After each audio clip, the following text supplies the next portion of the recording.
ನವಿಲೂರಿನಲ್ಲಿ ರಾಹುಲ್ ಎಂಬ ಪುಟ್ಟ ಹುಡುಗನಿದ್ದ.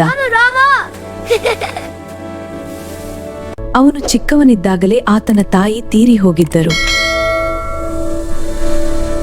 ರಾಹುಲ್ ತಂದೆ ಹನುಮನಿಗೆ ಮಗನನ್ನು ಸಾಕಲು ಕಷ್ಟವಾದರೂ ಆತನಿಗೆ ಏನೂ ತೊಂದರೆ ಆಗದಂತೆ ನೋಡಿಕೊಳ್ಳುತ್ತಿದ್ದರು. ಇಲ್ಲಿ ನೋಡು ರಾಹುಲ್, ಧನ್ಯವಾದ. ಬಾ ಶಾಲೆಗೆ ಹೊರಡೋಣ. ಇರುವ ಒಬ್ಬ ಮಗನನ್ನು ಚೆನ್ನಾಗಿ ಓದಿಸಬೇಕೆಂಬ ಆಸೆಯಿಂದ ಪಟ್ಟಣಕ್ಕೆ ಬಂದು ಖಾಸಗಿ ಶಾಲೆಗೆ ಸೇರಿಸಿದರು. ಒಮ್ಮೆ ರಾಹುಲ್ನ ತಂದೆ ಇದ್ದಕ್ಕಿದ್ದಂತೆ ಹುಷಾರು ತಪ್ಪಿದರು.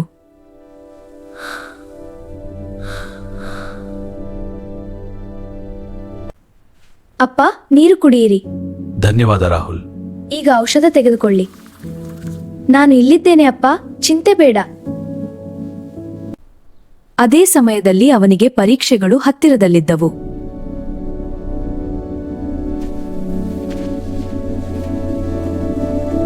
ಯಾರಾದ್ರೂ ನಿನ್ನ ಹಿಂದಿನ ತರಗತಿಯ ನೋಟ್ಸ್ ಕೊಡ್ತೀರಾ?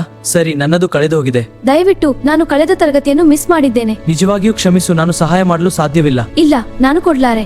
ಅವನು ಅದರ ಬಗ್ಗೆ ತಲೆ ಕೆಡಿಸಿಕೊಳ್ಳದೆ ಸುಮ್ಮನಿದ್ದ. ಇದರಿಂದ ಅವನಿಗೆ ಪರೀಕ್ಷೆಯಲ್ಲಿ ಕಡಿಮೆ ಅಂಕ ಬಂತು. ಅಪ್ಪ, ಮಾರ್ಕ್ಸ್ ಕಾರ್ಡ್. ಯಾಕೆ ಇಷ್ಟು ಕಡಿಮೆ ಅಂಕ ಬಂದಿದೆ? ನೀನು ಶ್ರಮ ಹಾಕಿದಷ್ಟು ಅಂಕ ಬರುತ್ತದೆ ಅಲ್ವೇ? ನಿಮಗೆ ಹುಷಾರಿಲ್ಲದಾಗ ರಜೆ ಹಾಕಿದ್ದೆ. ನೋಟ್ಸ್ ಯಾರೂ ಕೊಡ್ಲಿಲ್ಲ. ಅಯ್ಯೋ ರಾಹುಲ್, ನೇಪ ಹೇಳಬೇಡ. ಟೀಚರ್ಗೆ ಕೇಳಬಹುದಿತ್ತು. ಜೀವನದಲ್ಲೂ ಯಾರೂ ಸಹಾಯ ಮಾಡುವುದಿಲ್ಲ, ನೀನೇ ಬುದ್ಧಿ ಬಳಸಿ ಪರಿಹಾರ ಕಂಡುಕೊಳ್ಬೇಕು. ಅಂದಿನಿಂದ ರಾಹುಲ್ ನೇಪ ಹೇಳುವುದನ್ನು ಬಿಟ್ಟು ಜಾಣ ವಿದ್ಯಾರ್ಥಿಯಾದ.